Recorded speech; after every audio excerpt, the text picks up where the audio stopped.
নমস্কার বন্ধুরা, আজ আমি আপনাদের সামনে সন্ধ্যাবেলার একটা মুখরোচক টিফিনের রেসিপি শেয়ার করব।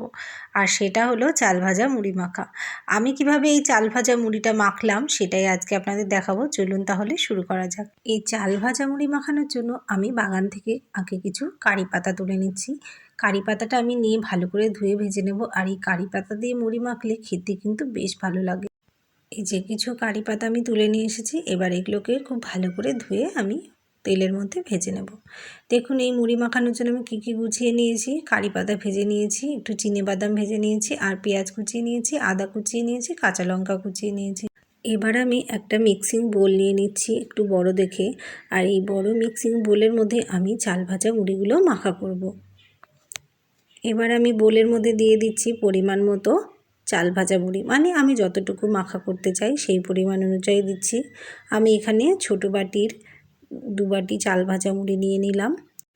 এবার মুড়িগুলো মাখার জন্য আমি মুড়ির মধ্যে দিয়ে দিচ্ছি কুচনো আদা, যেগুলো আমি আগে থেকে কেটে রেখেছি সেটা কিন্তু আমি আগেই দেখিয়ে দিচ্ছি।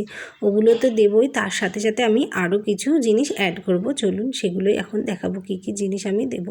পেঁয়াজ কুচি দিয়ে দিলাম আর কাঁচা লঙ্কা কুচিগুলোও দিয়ে দিলাম। এবার দিয়ে দিচ্ছি ভেজে রাখা চিনেবাদাম। তারপর আমি দিয়ে দেব কল বেরোনো কিছু ছোলা। এই কল বেরোনো ছোলা দিয়ে যদি মুড়ি মাখা যায় তাহলে কিন্তু খেতে বেশ ভালো লাগে।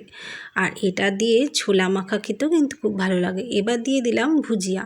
আর ভুজিয়াটা দিলে তো এর টেস্ট আরও দ্বিগুণ বেড়ে যায়। তারপর দিয়ে দিচ্ছি ভেজে রাখা কারি পাতা। সব পাতাগুলো আমি ভাজিনি, যতটুকু লাগবে এই চাল ভাজা মুড়ির জন্য আমি ঠিক ততটুকু পরিমাণে ভেজে নিয়েছি। এবার আমি দিয়ে দিলাম পরিমাণ মতো বিট লবণ, যতটুকু এই মুড়ির জন্য প্রয়োজন। তারপর আমি সব শেষে দিয়ে দেব মেন জিনিসটা, যেটা না হলে মুড়ি মাখার টেস্ট আসবে না। দিয়ে দিচ্ছি 2-3 চামচ মতো আম তেল। এই আম তেলটা সব শেষে দিলে এর স্বাদ যে অসাধারণ হয়ে যাবে সেটা যারা খেয়েছে তারাই কিন্তু বলতে পারবে। এবার সব কিছু দেওয়া হয়ে গেলে আমি খুব ভালো করে কিন্তু হাত দিয়ে মেখে নিচ্ছি। আপনারা যদি মনে করেন এটাকে চামচ দিয়েও মেখে নিতে পারেন, তবে আমার হাত দিয়ে মুড়ি মাখা করতে বেশি ভালো লাগে, তাই আমি এটাকে হাত দিয়ে মেখে নিলাম। দেখুন সম্পূর্ণভাবে আমার চাল ভাজা মুড়ি মাখানো কিন্তু রেডি হয়ে গেছে। এবার সবশেষে উপর থেকে অল্প কিছু ছোলা আর একটু ভুজিয়া ছড়িয়ে দিলাম। কেমন লাগলো বন্ধুরা আজকের আমার এই চাল ভাজা মুড়ি মাখানোর রেসিপি ভিডিওটা? কমেন্ট করে জানাতে ভুলবেন না। যদি ভালো লেগে থাকে তাহলে প্লিজ একটা লাইক কমেন্ট করে দেবেন। আর বন্ধুদের সাথে শেয়ার করতে কিন্তু একেবারেই ভুলবেন না। আপনারা যদি কেউ এইভাবে মুড়ি মাখা করে না খেয়ে থাকেন তবে অবশ্যই একবার খেয়ে দেখবেন, খেতে কিন্তু ভীষণই ভালো লাগে। আমি কিন্তু এই চাল ভাজা মুড়ির মধ্যে কোনো রকম মশলা ইউজ করিনি। আপনারা যদি মনে করেন আরও অনেক রকম মশলাও এর মধ্যে ইউজ করে নিতে পারেন। ঘরে থাকা ওই সামান্য অল্প উপকরণে কিন্তু আমি আজকের এই চাল ভাজা মুড়িটা বানিয়েছি। আর এটার টেস্ট কিন্তু সত্যিই অসাধারণ হয়েছিল। আমার পোস্ট করা এই ভিডিওগুলো যদি আপনারা ইউটিউব অথবা ফেসবুক থেকে দেখে থাকেন তাহলে ফলো অথবা সাবস্ক্রাইব করে পাশে থাকবেন।